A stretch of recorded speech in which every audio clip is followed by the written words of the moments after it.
છોટાઉદેપુર જિલ્લા વહીવટીતંત્રની સંવેદનશીલ પહેલા સશક્ત દીકરી કલેક્ટર ઇન ક્લાસરૂમ. જિલ્લા કલેક્ટર ગાર્ગી જૈનના માર્ગદર્શન હેઠળ શાળાની દીકરીઓ માટે સશક્ત દીકરી કલેક્ટર ઇન ક્લાસરૂમ કાર્યક્રમનો પ્રારંભ.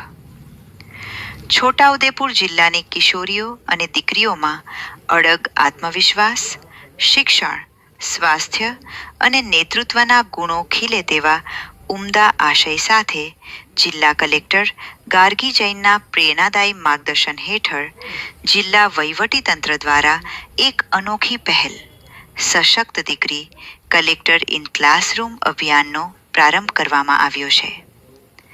આ નવતર અભિયાનના ભાગરૂપે કલેક્ટર દ્વારા આજે છોટાઉદેપુર નગરની પ્રેમલતા દેવી કન્યા શાળાની મુલાકાત લઈ બાળાઓ સાથે હૃદયસ્પર્શી સંવાદ સાધીને તેમનો ઉત્સાહ